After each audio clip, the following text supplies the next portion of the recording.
Hey, Justin Bryant here, and we're going to talk about LinkedIn publishing tips that I have for you through my experience and through a lot of research. I've learned to use LinkedIn publishing pretty effectively to drive more traffic to my blog and to other websites, and increase my following, increase my social brand.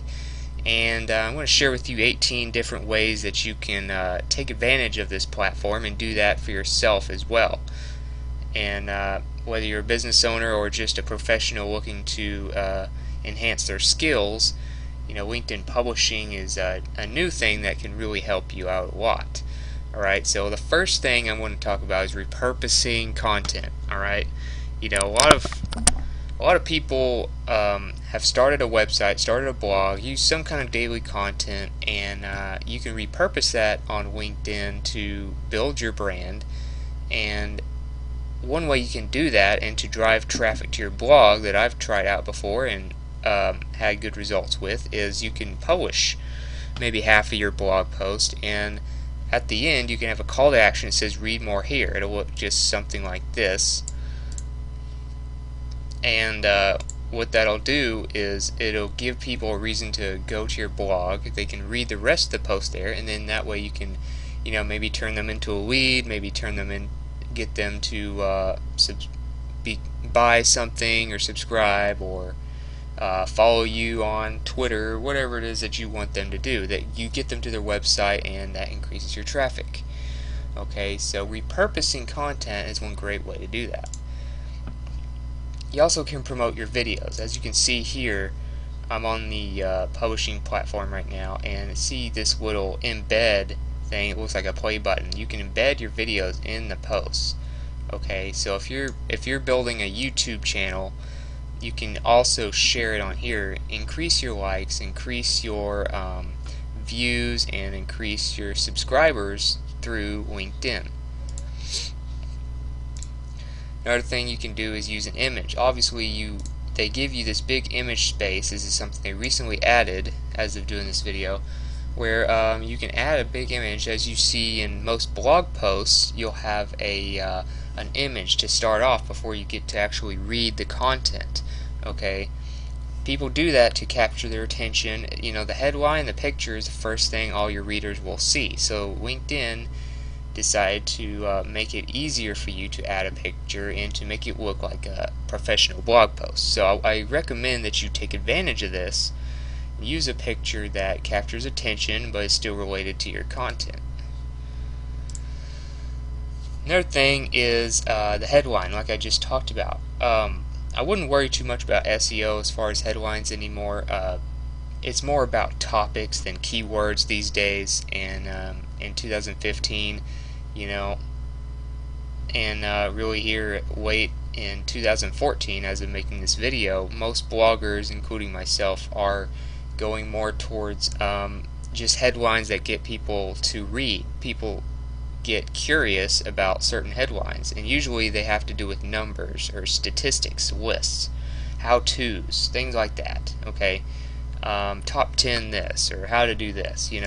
Those are the type of things people love to read. So I would focus on those types of things, and keep your title probably around between 30 and 50 characters, because those tend to do the best on LinkedIn. Okay. Next is you also want to be readable. I don't know if you've ever heard of that reading test. I forgot the exact name of it. It's not on the top of my head right now, but you want it to be easy to read. You want it to you also want it to flow. Okay, you want it to be scannable. In other words, okay, most people don't read word for word when they go look at stuff on the internet, so you need to use short paragraphs to make it easier for people to read. I wouldn't use more than a couple sentences per paragraph. It's just, when you see massive paragraphs, it's intimidating, and people just do not want to read that. You also want to link to a capture page. Okay, you have a great platform. It's kind of like your own personal blog on LinkedIn, but you want to monetize it somehow. You need to get it. You need to get something out of it. You don't want to just post and get a pat on the back from your readers. You want to actually turn them into subscribers so that you can make sales. That's usually what most of us are here to do, is to, increase our income, provide value to the marketplace, and the best way to do that is to link to a high quality capture page throughout your articles. You also want to have a call to action at the end, okay? Like in the first slide I showed you, you need to have some kind of link to your post if you're trying to drive traffic to your blog. Alright, you can click here to read the rest, or click here to download your free ebook, click here to view the blog, click here to view this related content. Have a call to action. You're probably making this post for a reason, and so tell them what you want them to do. You also want to build your audience, okay? Get a few new connections a day. Make sure they're in the industry that you want to target. If you're trying to teach people how to market better, target people that are in the marketing space, in social media, people that are bloggers, and people that just need marketing information all the time to help solve their problems. Those are your target audience. Figure out who you're targeting, and get a few connections a day. It goes a long way, and it ensures that you build your audience all the time. You also want to share your LinkedIn content. They give you those buttons for a reason, okay? The Facebook, the Twitter, the Google Plus share buttons. You need to have all of your social media sites and profiles kind of intertwined together. You want them to work together, so you build them all and you brand yourself. So make sure you share them as much as you can to get more eyeballs on your content.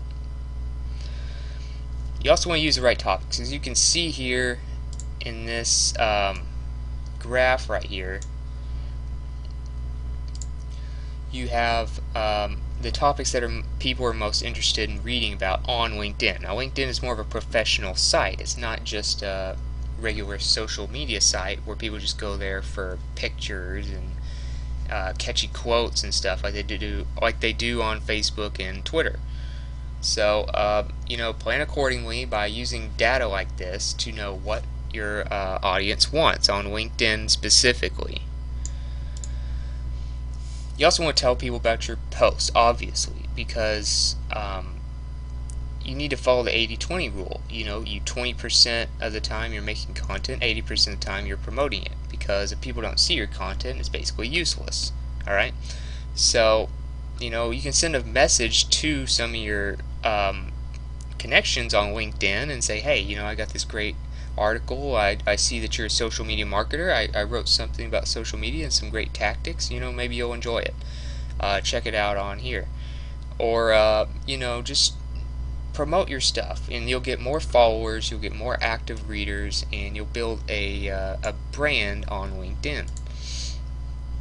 You also want to publish on the best days. You want to, get any leverage you can when trying to build this network. And the best days, as far as this data shows, is throughout the week on work days. As you can see, Saturday and Sunday aren't very popular as far as being on LinkedIn, because it's more of a professional network, so you probably want to publish during work hours.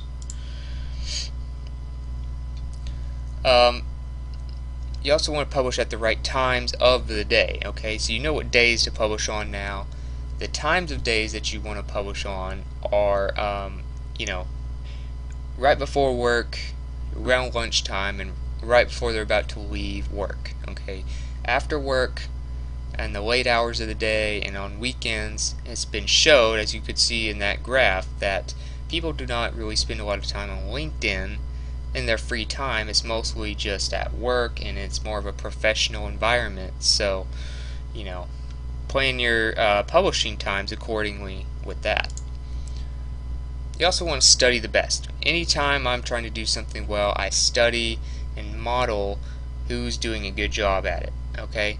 So, if you're trying to be a good LinkedIn publisher, figure out who has the biggest followings, figure out who is getting the most shares on their content, figure out what they're doing, find a pattern, and implement it. Then see what kind of results you get.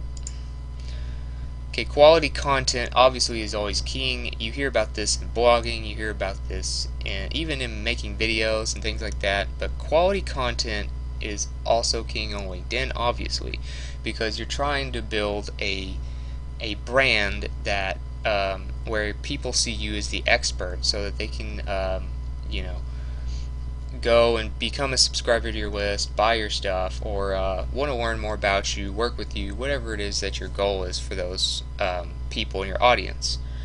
So give high value stuff, solve their problems, show them that you're an expert, and people will follow you. You also want to be consistent, obviously. Anything you do, you want to be consistent. But when it comes to publishing, people want to see consistent content.